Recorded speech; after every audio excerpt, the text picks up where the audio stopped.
Hello students, how are you? कैसे हैं आप? आशा करता हूँ सभी बढ़िया होंगे।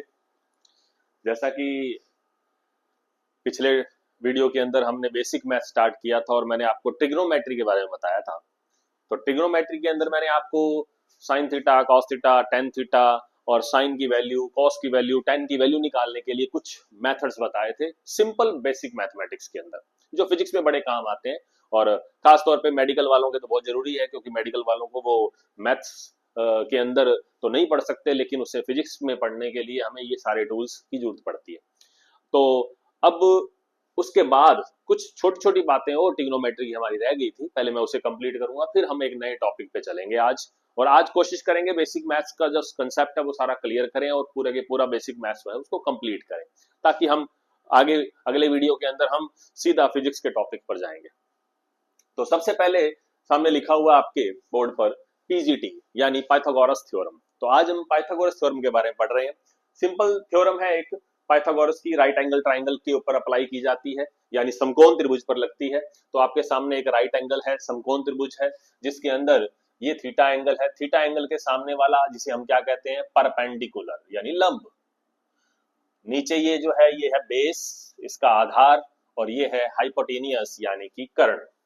तो हमारी थ्योरम क्या कहती है? हमारी थ्योरम कहती है perpendicular square plus base square is equal to h square, यानी कि लंब का स्क्वायर, आधार का स्क्वायर इज इक्वल टू कर्ण का स्क्वायर। तो ये थ्योरम आपके बड़े काम आती है फिजिक्स के अंदर, तो ये थ्योरम आपने याद करनी है। B square plus b square is equal to h square. अगर हमें दो वैल्यू कोई भी मालूम है, तीसरी वैल्यू हम निकाल सकते हैं। एग्जाम्पल के तौर पर this is 4, this is 3, then h is, बताइए h कितना होगा? 4 का स्क्वायर प्लस 3 का square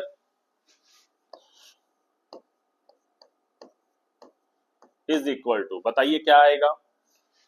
16 plus 9 is equal to 25। 25 means 5 का स्क्वायर। तो 4 square plus 3 square is equal to 5 square. ये होता है यहां पर पाइथागोरस थ्योरम।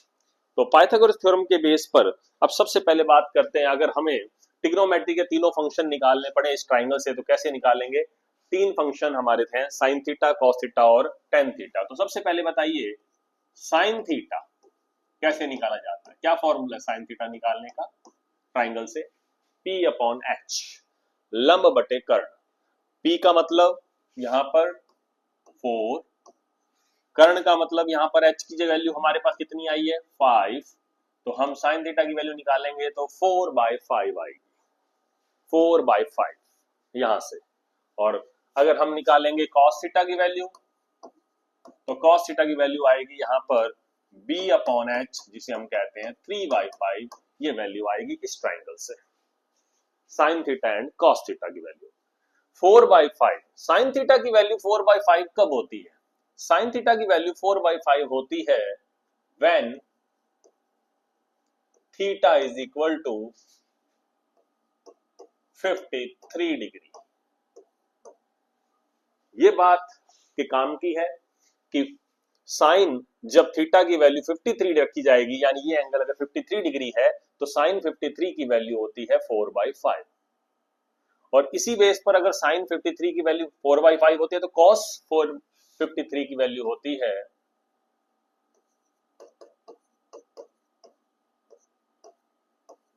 अगर थीटा 53 है तो कॉस 53 की वैल्यू होती है 3/5।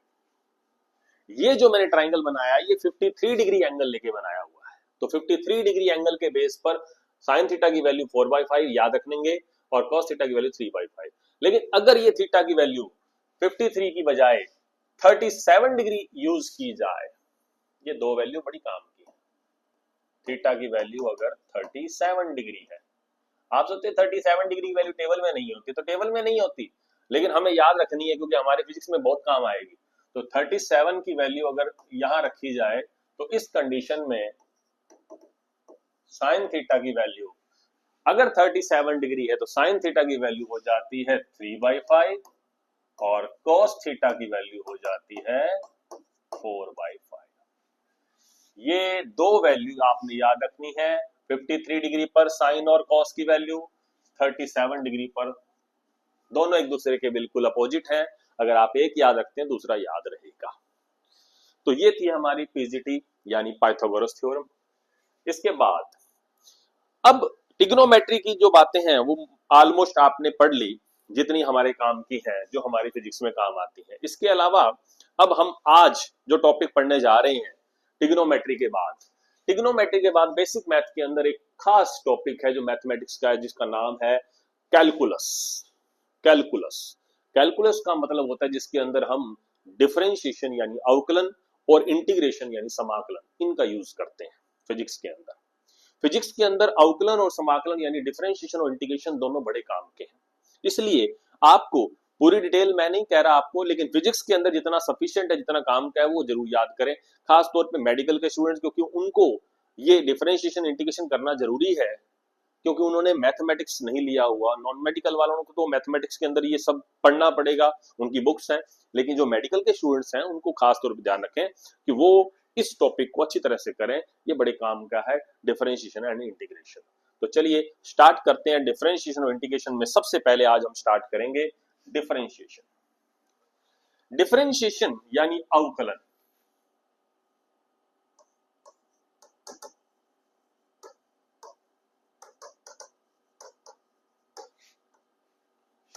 हिंदी में हम कहते हैं अवकलन।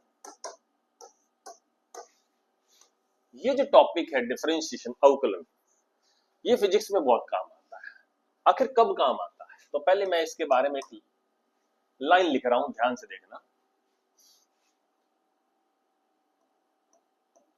The rate of change in a variable with respect to other variable। मैंने एक लाइन लिखी है, एक वेरिएबल में change with respect to other variable. एक राशि में परिवर्तन दूसरी राशि के सापेक्ष, एक चर में परिवर्तन दूसरे चर के सापेक्ष।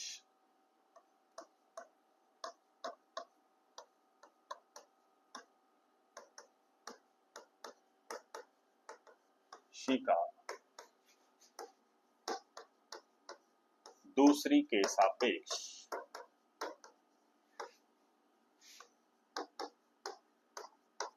परिवर्तन। अगर कभी भी एक चर राशि का दूसरी के सापेक्ष हमें परिवर्तन देखना है तो हमें इस अवकलन की जरूरत पड़ती है। देखिए अवकलन परिवर्तन का अध्ययन करने के लिए यानी चेंज को स्टडी करने के लिए यूज किया जाता है किसी राशि में। जैसे फॉर एग्जांपल फिजिक्स के अंदर हम चेंज देखते हैं, वेलोसिटी में चेंज, वेग में परिवर्तन, दूरी में परिवर्तन, डिस्टेंस में चेंज, या मोमेंटम में चेंज, संवेग में परिवर्तन, यानी किसी भी चेंज को देखने के लिए वहां हमें अवकलन की आवश्यकता पड़ेगी, डिफरेंशिएशन की जरूरत पड़ेगी। तो late consider y is the function of x। मैंने लिखा है यहाँ y जो है वो x का फंक्शन है। इट मींस y जो है वो x पर निर्भर कर रहा है। यहाँ दो चर है, दो आपके सामने वेरिएबल है, एक y और एक x। ठीक है, समझ रहे हो मेरी बात? x जो है वो पहला वेरिएबल है, जैसे वेग, वेलोसिटी, वो हमारा पहला वेरिएबल है। तो मान लीजिए x जो है वो हमारा पहला वेरिएबल है और y दूसरा है। y x पर निर्भर कर रहा है, y is the function of x, यानी y x के अनुसार बदल रहा है। तो x जो है वो y के अनुसार नहीं बदल रहा है, यहाँ x में y के अनुसार परिवर्तन नहीं हो रहा, y का x के अनुसार परिवर्तन हो रहा है। तो x मान लीजिए हमारा वेरिएबल है जिसे हम कहते हैं इंडिपेंडेंट वेरिएबल, इंडिपेंडेंट, और जो y है हमारा वो है डिपेंडेंट। इंडिपेंडेंट का मतलब एक ऐसा वेरिएबल जो अपने आप बदलेगा, स्वतंत्र है, और ये हमारा जो उसके अनुसार बदलेगा यानी उस पर डिपेंड करता है। This is depend on x. इसे कहते हैं इंडिपेंडेंट, इसे कहते हैं डिपेंडेंट। ये है स्वतंत्र चर, ये है परतंत्र। जैसे समय, क्या समय किसी पर निर्भर करता है? नहीं, तो समय तो एक स्वतंत्र चर है, इंडिपेंडेंट है। और वेलोसिटी यानी वेग, मान लीजिए वेग किसी गाड़ी का किसी पर्सन का, किसी पार्टिकल का जो वेग है, वेलोसिटी है, वो चेंज हो रही है समय के अनुसार। तो इसका मतलब समय तो है स्वतंत्र, लेकिन जो वेलोसिटी है, वेग है, वो परतंत्र है, वो समय पे डिपेंड करता है। इसलिए v यहां आएगा, t यहां आएगा। ओके, अब x में अगर थोड़ा सा चेंज करेंगे, यानी इस x में परिवर्तन करेंगे, तो y में परिवर्तन होगा। तो x को थोड़ा सा परिवर्तित करते हैं। x को थोड़ा सा चेंज करने पर आप बताइए, अगर मैं x को थोड़ा चेंज करता हूं, x में थोड़ा कुछ ऐड करता हूं, तो नया फंक्शन क्या बनेगा? x प्लस डेल्टा एक्स, यानी डेल्टा एक्स मैंने x के अंदर क्या कर दिया? थोड़ा सा चेंज कर दिया, यानी डेल्टा एक्स प्लस कर दिया x के अंदर, थोड़ी सी वैल्यू चेंज कर दी, t plus dt, delta t। इसी तरह से जैसे मैंने x प्लस डेल्टा एक्स किया, y के मान में कुछ परिवर्तन हुआ, y भी चेंज हो गया, y क्या हो गया? y प्लस डेल्टा y हो गया। इसको मैंने चेंज किया, ये भी चेंज हो गया। इस तरह से मैंने इसको चेंज किया, ये भी चेंज हो गया। अब चेंज तो हो गया, लेकिन कितना हुआ? x में चेंज डेल्टा x हुआ था, y में चेंज कितना हुआ? Delta y। तो जब मैं आपको पूछूंगा कि y में कितना चेंज हुआ, आप कहोगे जी डेल्टा y। मैं कहूंगा x में कितना चेंज किया गया था, आप कहोगे जी डेल्टा x। तो डेल्टा y में डेल्टा x को डिवाइड कर दें, this is called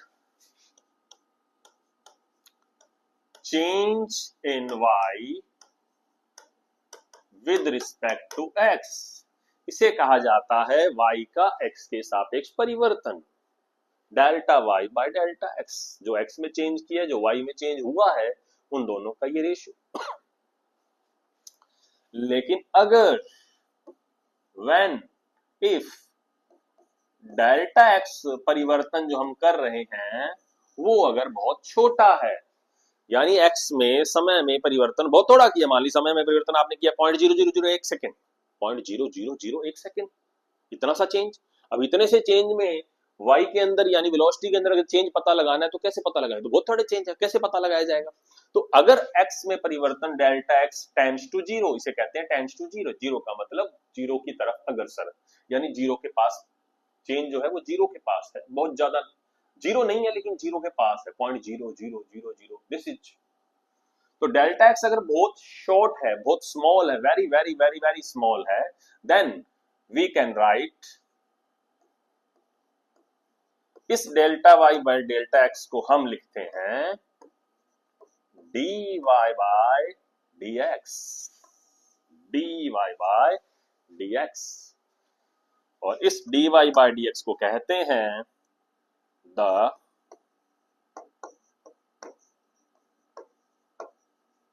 differential coefficient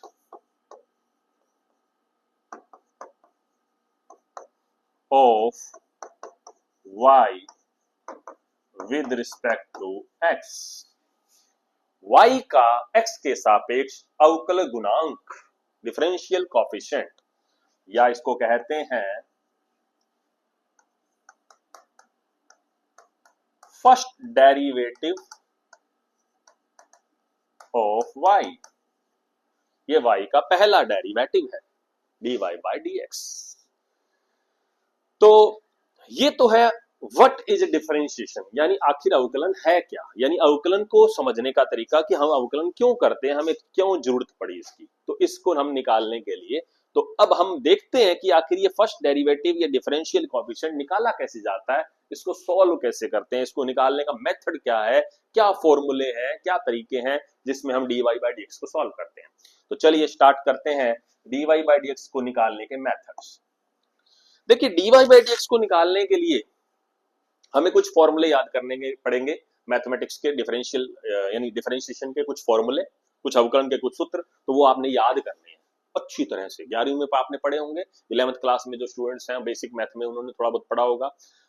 अगर अपने नॉन मेडिकल की बात करें, मैथ की बात करें, तो मैथ के अंदर ये +2 में आते हैं, मैथ की बुक में ये +2 के अंदर आते हैं, लेकिन हमें 11th में ही पढ़ने पड़ते हैं। 11th में भी काम आते हैं, 12th में भी काम आते हैं, इसलिए हमें फिजिक्स के अंदर 11th में ही पढ़ने पड़ेंगे। तो चलिए स्टार्ट करते हैं कुछ फॉर्मूले। तो वो फॉर्मूले कौन कौन से हैं जो हमें काम आएंगे? सबसे पहला नंबर 1, फर्स्ट फॉर्मूला, इसे कहते हैं पावर फॉर्मूला। अगर कोई भी फंक्शन, कोई भी वेरिएबल, जैसे x, अब x मैं लिखता हूं तो आप ये मत समझना x ही होगा हर बार, x का मतलब t भी हो सकता है, x का मतलब y भी हो सकता है, x का मतलब v भी हो सकता है, x का मतलब p भी हो सकता है, यानी कोई भी वेरिएबल हो सकता है, इंडिपेंडेंट वेरिएबल है ये। तो y is the equal to x की power n। n means number, number कौन सा नंबर, कोई भी number, 1 2 3 4 -1 -2 -3 1/2 1/3 2/3 any number, any fraction, any point digit, कोई भी वैल्यू, तो x की पावर n। अगर y is equal to x की पावर n है तो इसका डिफरेंशिएशन यानी इसका फर्स्ट डेरिवेटिव कैसे फाइंड करेंगे, इसका फॉर्मूला है n x की पावर n माइनस 1, पावर आगे आएगी ऊपर n माइनस 1 हो जाएगा, n x की n माइनस 1। ये है हमारा पहला फॉर्मूला जो आपको याद करना है, x की पावर कुछ भी आ जाए ये मेथड लगाना है। नेक्स्ट सेकंड फॉर्मूला, मान लीजिए कोई कांस्टेंट आ जाए, एनी कांस्टेंट, कांस्टेंट यहां पर कौन है, कांस्टेंट यहां पर उसे कहा जाएगा जो कभी चेंज नहीं होगा। फॉर एग्जांपल जैसे मैंने लिखा कोई नंबर 2 लिख दिया, 2 2, अब 2 जो है वेरिएबल तो नहीं है, 2 तो 2 ही है, तो इसका मतलब वो कांस्टेंट है। पाई, पाई की वैल्यू फिक्स होती है 3.14, तो वो फिक्स है, वो चेंज नहीं हो सकती, तो इसलिए वो कांस्टेंट माना जाएगा। और जब कोई वैल्यू ऐसी आ जाए जो चेंज ही नहीं हो सकती तो उसका डेरिवेटिव निकालेंगे, वो आएगा 0, क्योंकि डिफरेंशिएशन तो चेंज पता करने के लिए है। जब कांस्टेंट की बात चल रही है तो डिफरेंशिएशन तो 0 होगा, उसमें का आएगा चेंज। नंबर 3,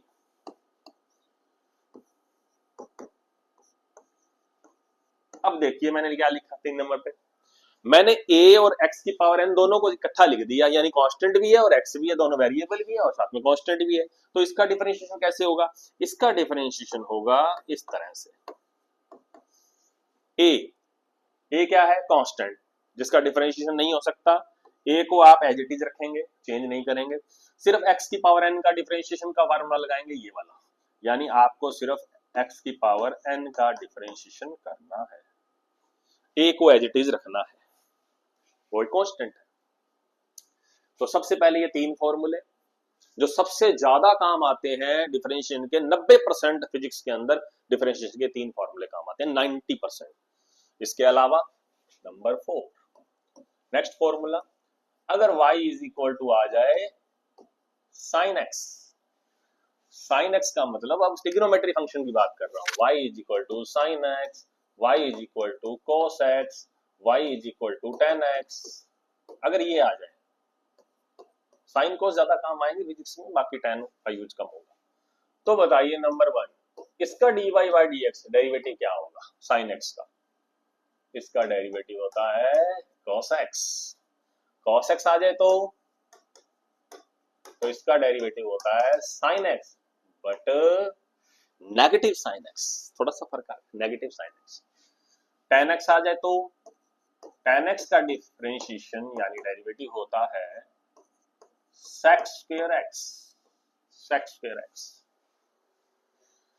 तो ये 3 साइन कॉस और tan तीनों फंक्शन है हमारे, ये याद करने हैं आपको। नंबर 7, इसके अलावा अगर y is equal to log x आ जाए, log x जिसका बेस है e, तो अगर log x आ जाए तो इसका dy बाई dx निकालेंगे तो आता है 1 by x, very important, dy by dx 1 by x होता है log x का डेरिवेटिव। नंबर 8, अगर e की पावर x आ जाए, ये e जो एक्सपोनेंशियल कहते हैं जिसे चरघातांकी कहते हैं, उसकी पावर x आ जाए, तो इस फंक्शन के लिए dy बाई dx की बात करें तो इसका dy by dx same as it is होता है e की पावर x का, e पावर x होता है, डज नॉट चेंज। हाँ जी, अब मैंने आपके सामने ये जो फॉर्मूले लिखे हैं, जो सबसे ज्यादा काम आने वाले फॉर्मूले हैं वो मैंने लिखे हैं। मेडिकल वाले स्टूडेंट्स जो बैठे हैं वो इतने फॉर्मूले अगर याद कर लेते हैं तो मेरे हिसाब से उनका फिजिक्स में काम चल जाएगा, उनको ज्यादा जरूरत नहीं पड़ेगी इस फॉर्मूले के अलावा। हाँ जी, इसके अलावा एक्स्ट्रा फॉर्मूले जितने मर्जी कर लो। अच्छा, tan x का sec स्क्वायर x होता है, sec x का क्या होता है, अगर sec x आ जाए ओनली, तो sec x का होता है sec x tan x, sec x tan x, ये होता है। tan x की जगह cot x आ जाए तो tan का रेसिप्रोकल होता है, तो cot x आ जाए तो cot x का होता है dy by dx is equal to cos x square x, cos x square x।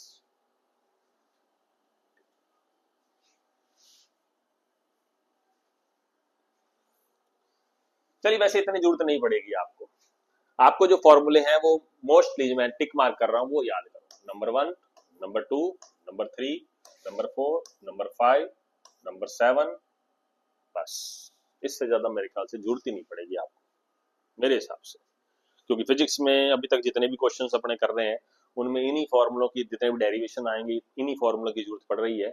अब और डिटेल में जाओगे तो फिर थोड़ा सा मेडिकल वालों को, बायोलॉजी वालों को और फिजिक्स वैसे ही खतरनाक लगती है और डरने लग जाएंगे, ठीक है, तो इसलिए ये ध्यान रखें।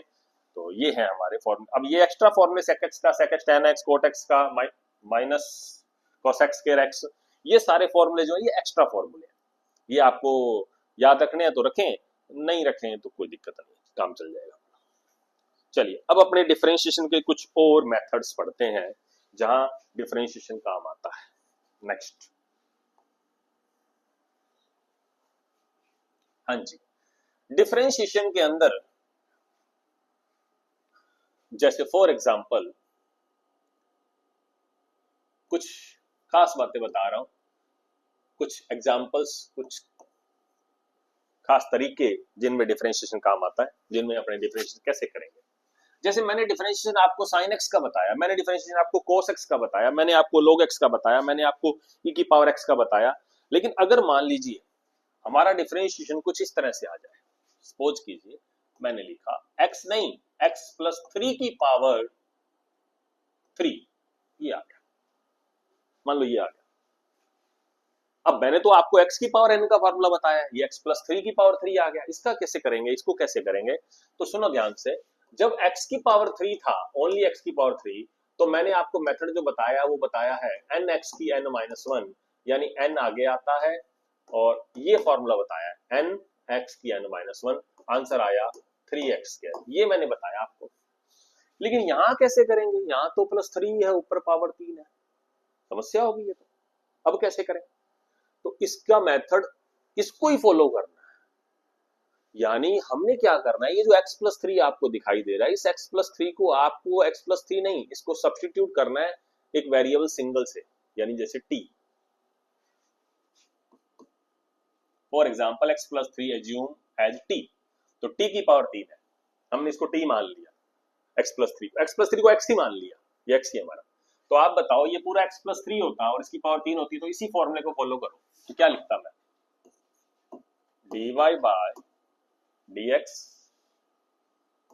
3 x प्लस 3 की पावर 3 माइनस 1, 3 x प्लस 3 की पावर स्क्वायर, ये हमारा आंसर आ गया अगर ये फॉर्मूला लगाते तो। बट क्योंकि ये तो नहीं है, ये तो x प्लस 3 है, तो यहां तक करने के बाद अब मैं बताता हूं अगला स्टेप क्या है इस क्वेश्चन को करने का। अगला स्टेप ये है कि आप मल्टीप्लाई का साइन लगाएं, ये फॉर्मूला लगाने के बाद, समझ रहे हो, पहली बात मल्टीप्लाई का साइन लगाएं, फिर ये जो x प्लस 3 है ना बीच वाला ब्रैकेट के अंदर जो आपने जिसको t माना हुआ था, जिसके हिसाब से किया, इस x प्लस 3 का अलग अलग करो, पहले x का करो, x की पावर कितनी है 1, पहले x का करो फिर प्लस 3 का करो, बताओ x की पावर 1 है, इसका क्या करेंगे, x की पावर 1 का इसी फॉर्मूले को फॉलो करो, 1 x की पावर 1 माइनस 1, यही फॉर्मूला, प्लस में कौन है 3 का कांस्टेंट है तो g, इस मेथड को यूज करना है।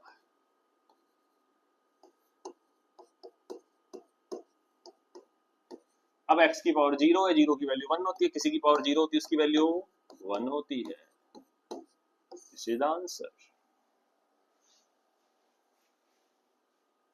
तो ये मेथड यूज करना है। जैसे एक एग्जांपल और बताता हूं, y is equal to x square plus 3x plus 1 की पावर 2। अब इसको भी इसी मेथड को फॉलो करो, इस बीच वाले x प्लस 3 को हमने एज्यूम किया था t, अब पूरे वाले को t मान लो, यानी ये फार्मूला लगा दो, बताओ ये फार्मूला लगाएंगे, इसको पूरे को x मान लो या t मान लो, तो क्या करेंगे, 2 आगे आएगा, 2 माइनस 1 हो जाएगा, 2 आगे आएगा, 2 माइनस 1 हो जाएगा। फिर मल्टीप्लाई का साइन लगाओ, फिर एक्स स्क्वायर का करो, बताओ एक्स स्क्वायर का क्या होगा इसी फॉर्मूले के हिसाब से, 2 आगे आएगा तो 2 एक्स की पावर 2 माइनस 1, प्लस में कौन है 3, 3 तो कांस्टेंट है, एज इट इज रहेगा, एक्स की पावर 1, यहाँ एक्स की देखो 1 है, ये 1 है, तो एक्स की पावर 1 का क्या होता है 1 माइनस 1, प्लस में कौन है 1 है, 1 कांस्टेंट है, 0 कर दो, तो आंसर क्या आएगा देखो,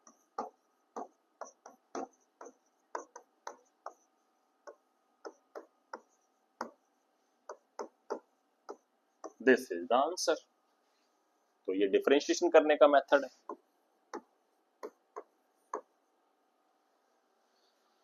तो इस तरह से आप डिफरेंशिएशन मेथड यूज करते हैं, कोई भी क्वेश्चंस का डिफरेंशिएशन करना हो, कोई भी वेरिएबल है, चाहे वो इस तरह से है, चाहे वो सिंगल है, इस तरह से साइन एक्स आ जाए तो साइन एक्स वाले में भी यही मेथड लगाना है। जैसे साइन एक्स का एक क्वेश्चन करते हैं,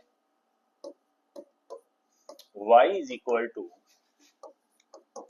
साइन 2x आ गया, नॉट x, साइन एक्स आता आप लिखते कॉस एक्स, साइन एक्स आता आप लिखते कॉस एक्स, अब साइन 2x आ गया तो इसको लिखेंगे cos 2x, differentiation sine x का cos x, तो साइन 2x का cos 2x नहीं। अभी अपने क्या करना पड़ेगा, ये साइन एक्स का तो cos x होता है, लेकिन जब साइन 2x आ जाता है तो इसका cos 2x तो है ही, करना ही है, लेकिन मल्टीप्लाई इस 2x का भी आपको अलग से करना है, क्योंकि 2x यानी x अकेला नहीं है, 2 साथ में है, तो इस 2x की जगह हमने t मानना है, तो sin t बन गया, sin t का cos t हो गया, लेकिन फिर जिस तरह से यहाँ t मानना था तो इस t का अलग से किया था ना, ये गुणा करके मल्टीप्लाई करके, वैसे ही sin 2x में इसको sin t मानना, तो sin t का cos t हो गया। अब इस 2x का अलग से करेंगे, तो 2x की पावर कितनी है 1, क्या फॉर्मूला बना 2 आगे आ जाएगा cos 2x, यही मेथड फिर से सेम इसी को फॉलो करना। तो सभी में ऐसे ही करना है, फॉर्मूले याद होंगे, मेथड आपको पता है कैसे करना है, इस मेथड को फॉलो करना है और फिर उसके बाद करना है। अब डिफरेंशिएशन के अंदर एक और मेथड है यूवी मेथड और u upon v method. UV का मतलब मल्टीप्लाई का मेथड है और यू अपॉन वी का मतलब डिवीजन मेथड है, तो वो और पढ़ लेते हैं अपने, उसके बाद आपका डिफरेंशिएशन काम कंप्लीट हो जाएगा।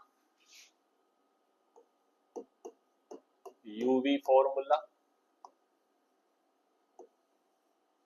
और एक है u अपॉन v फॉर्मूला। सबसे पहले बात करते हैं यूवी फॉर्मूला।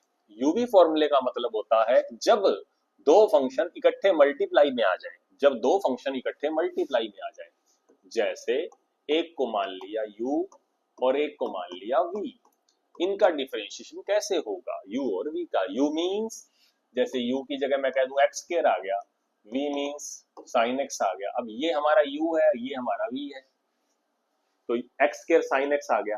तो आमतौर पे अपने क्या करते हैं जी, पहले x स्क्वायर का कर दो sin x कर दो, हो गया, नहीं ऐसे नहीं करना। मल्टीप्लाई के अंदर मल्टीप्लाई जब आ जाए तो उसका मेथड क्या है, सुनो ध्यान से, u और v का आपको सबसे पहले दोनों में से केवल एक का ही डिफरेंशिएशन करना है, एक को एज इट इज रखना है कांस्टेंट मानकर, u को कांस्टेंट मानो, डिफरेंशिएशन v का कर दो,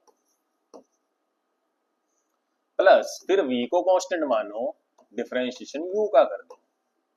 इस मेथड को यूज करना है, इसमें भी यही मेथड लगेगा। लेकिन अगर u अपॉन v आ जाए तो, यानी यही चीज मल्टीप्लाई की बजाय डिवीजन में आ जाए तो सुनो ध्यान से, डिवीजन में जो v है, v का मतलब कुछ भी हो सकता है, ये भी v हो सकता है, ये भी हो सकता है, तो मान लो डिवीजन में जो v है, पहले उस v का स्क्वायर कर दो, पहला काम। डिनोमिनेटर में v है, v का स्क्वायर कर दो, नंबर 1। फिर क्या करोगे, सबसे पहले डिफरेंशिएशन करोगे ऊपर वाले का, न्यूमरेटर का, यानी u का करोगे, u का करो du बाय dx, और जो v है उसको एज इट इज रखो, फिर माइनस, अब u को एज इट इज रखो और v का डिफरेंशिएशन कर दो, this is u upon v method. अब मैं इस क्वेश्चन का इस मेथड से करके दिखाता हूं आपको कैसे करना है। u की जगह कौन है x स्क्वायर, v की जगह कौन है sin x। लगाओ ये फॉर्मूला क्या कहता है, dy by dx is equal to u की जगह क्या लिखूं x square dv by dx। बताओ जरा dv by dx का मतलब sin x का डिफरेंशिएशन करना है, यानी v का करना है, इसको मैंने v माना है, तो sin x का डिफरेंशिएशन करने के लिए कौन सा फॉर्मूला, sin x का क्या होता है cos x, लिख दो cos x प्लस अब v को एज इट इज रखो, v कौन है sin x, डिफरेंशिएशन u का करना है यानी x स्क्वायर का। बताओ x स्क्वायर का क्या डिफरेंशिएशन फॉर्मूला है, पावर वाला, 2 आगे आएगा 2 माइनस 1, तो आंसर क्या आया x square cos x plus इस 2 को मैं बाहर लिख रहा हूं, x की पावर 2 माइनस 1 है, कितना हो गया x, तो इस x को भी बाहर लिख देता हूं, तो 2x sin x। ये हमारा हो गया डिफरेंशिएशन। डिफरेंशिएशन अब बात आती है, मैंने फॉर्मूले आपको बता दिए जो काम के हैं, मेन है प्रैक्टिस की बात, जितनी ज्यादा से ज्यादा प्रैक्टिस की जाए वो ज्यादा काम की है। जैसे मान लीजिए एग्जांपल की बात करें, अब कोई भी क्वेश्चन देते हैं y is equal to 1 by x square, 1 upon x square आ गया, इसका डिफरेंशिएशन करो। अब आप कहोगे जी हमें तो बताया नहीं, आपने एक्स स्क्वायर का बताया, 1 अपॉन एक्स स्क्वायर में क्या करें, तो 1 अपॉन में आ गया तो आप इस एक्स स्क्वायर को पहले ऊपर ले जाए, न्यूमरेटर में लेके जाओ, डिनोमिनेटर में डिफरेंशिएशन नहीं होगा, तो इसलिए पहले इसको ऊपर ले जाओ x की पावर -2। अब आप इसका डिफरेंशिएशन कर सकते हो एज इट इज उसी फॉर्मूले से जो फॉर्मूला हमारा है। तो बताइए इस फॉर्मूले के हिसाब से क्या होगा, x स्क्वायर का फॉर्मूला यानी x की पावर n वाला फॉर्मूला, ये x की पावर n है, x की पावर n का फॉर्मूला था n x की पावर n-1। तो बताओ यहां क्या करूं, -2 तो -2 ये लीजिए, मैंने -3 को +3 बनाने के लिए डिनोमिनेटर में ले गया, तो आंसर ये। इस तरह से हम डिफरेंशिएशन करेंगे, ये तरीका है डिफरेंशिएशन का। अब डिफरेंशिएशन की आपने अच्छी प्रैक्टिस करनी है, ज्यादा से ज्यादा प्रैक्टिस करनी है ताकि डिफरेंशिएशन हमारा बढ़िया हो। डिफरेंशिएशन के अंदर एक और मिनिमा और मैक्सिमा की शर्त आती है, मिनिमा और मैक्सिमा की शर्त, वो भी हमें करनी पड़ेगी, उसकी जरूरत भी पड़ेगी, और साथ में पड़ेगी जरूरत इसकी ग्राफिकल रिप्रेजेंटेशन की, यानी डिफरेंशिएशन का ग्राफिकल रिप्रेजेंटेशन कैसे किया जाता है, तो वो हम अगले टॉपिक में देखेंगे, अगले वीडियो में देखेंगे। आप डिफरेंशिएशन का मैथमेटिक्स वाला पोर्शन कंप्लीट करें। कल हम एक और वीडियो तैयार करूंगा मैं, जिसके अंदर डिफरेंशिएशन का ग्राफिकल रिप्रेजेंटेशन भी आ जाएगा और साथ में मैक्सिमा मिनिमा की शर्त भी आ जाएगी। ओके बेटा, तो अब आप ये तैयार करो पहले, उसके बाद कल हम वो टॉपिक करेंगे।